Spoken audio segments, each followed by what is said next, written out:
Mantan Presiden AS Donald Trump akan menyerahkan diri ke penjara di Atlanta, negara bagian Georgia, terkait kasus persekongkolan untuk mengubah hasil pemilu 2020. Rekan-rekan Trump lainnya yang juga didakwa dalam kasus yang sama telah menyerahkan diri terlebih dahulu sehari sebelumnya. Untuk laporan selengkapnya, kita sudah bergabung dengan jurnalis VOA di Washington DC, Valdia Baraputri. Selamat pagi Valdia, dari pantauan Anda di lokasi, apakah Trump telah menyerahkan diri? Selamat petang waktu Washington DC, Putri. Ya, hingga saat ini mantan Presiden Amerika Serikat Donald Trump belum menyerahkan diri ke penjara Fulton County di kota Atlanta, negara bagian Georgia. Namun, ia telah menuju ke lokasi dan diperkirakan akan tiba pada pukul 19.30 waktu setempat atau 6.30 pagi waktu Indonesia Barat. Yang Anda saksikan saat ini adalah dokumentasi iring-iringan mobil mantan Presiden AS itu yang meninggalkan New Jersey. Penjara Fulton County telah mengantisipasi kedatangan mantan Presiden AS Trump meski tenggat waktu untuk menyerahkan diri bagi Trump dan juga rekanannya yang terlibat dalam kasus ini adalah pada 25 Agustus pada pukul 12 siang. Namun rekanan dan juga Trump menyerahkan diri sebelum tenggat waktu tersebut. Mengulas kembali sedikit dakwaan mengenai kasus pidana di negara bagian Georgia yang dijatuhkan kepada Trump ini, Trump beserta 18 rekanan dan pendukungnya dijatuhi 41 dakwaan persekongkolan dan kriminal lainnya dalam upaya untuk membalikan hasil pemilu 2020 yang pada saat itu dimenangkan oleh Presiden AS saat ini Joe Biden. Persekongkolan adalah kejahatan yang serius di negara bagian Georgia dan ditangani oleh hukum yang awalnya dibuat untuk mengatasi tindakan kejahatan atau aktivitas mafia di negara bagian tersebut, dan ancaman hukumannya tidak tanggung-tanggung 5-20 tahun penjara. Putri. Ya, Valdia, lalu seberapa besar sebetulnya kemungkinan apakah Trump ini akan ditahan?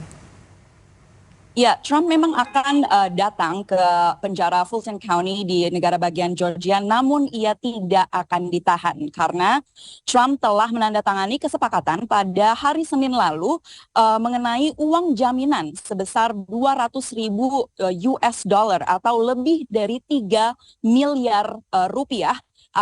Sehingga ia tidak akan ditahan. Meski demikian, ia tidak berarti ia bisa menghindari proses hukum. Namun saat proses hukum berjalan, ia tidak ditahan. Ini adalah merupakan sistem yang lazim di Amerika Serikat.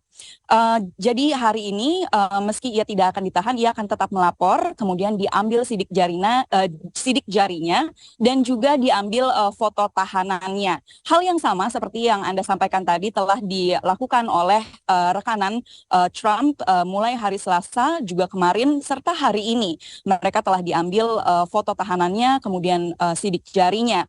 Jika foto tahanan Trump diambil juga pada hari ini, diperkirakan hal itu akan menjadi sorotan dan bersirkulasi secara luas. Putri. Iya, Valdia, meskipun tidak ditahan, tapi artinya kasus ini diperkirakan akan menjadi beban tentunya bagi Trump. Namun seberapa penting kasus ini sebetulnya bagi pemilih di Amerika? Kasus ini diperkirakan akan menjadi sentral dalam perjalanan menuju pemilu Amerika Serikat pada November 2024 dan diperkirakan akan membelah opini para pemilih di Amerika Serikat. Seperti yang tadi sempat Anda bahas, pendukung Trump pada hari ini telah berada di depan penjara Fulton County sejak pagi tadi. Meski Trump telah terlibat atau didakwa pada kasus pidana ini dan juga beberapa kasus pidana lainnya, mereka tetap mengekspresikan dukungannya kepada Trump dan bahkan menuduh negara menggunakan sistem hukum untuk mengkriminalisasi Trump. Selain itu, jaksa penuntut hukum dalam kasus ini meminta pengadilan dimulai pada Maret 2024. Sementara karena hal itu bersinggungan dengan jadwal kampanye pemilu menuju pemilu AS 2024, pengacara dari Donald Trump meminta pengadilan dimulai pada 2026, jauh setelah pemilu 2024. Hal ini mengindikasikan signifikansi dari kasus ini yang bisa jadi menjadi faktor penentu pemilu di Amerika Serikat pada November 2024. Putri. Ya, tentunya kita nantikan bagaimana proses hukum yang akan berjalan meskipun tadi Trump tidak akan ditahan dalam kasus ini. Terima kasih jurnalis VOA Valdia Baraputri melaporkan dari Washington DC. Sehat selalu.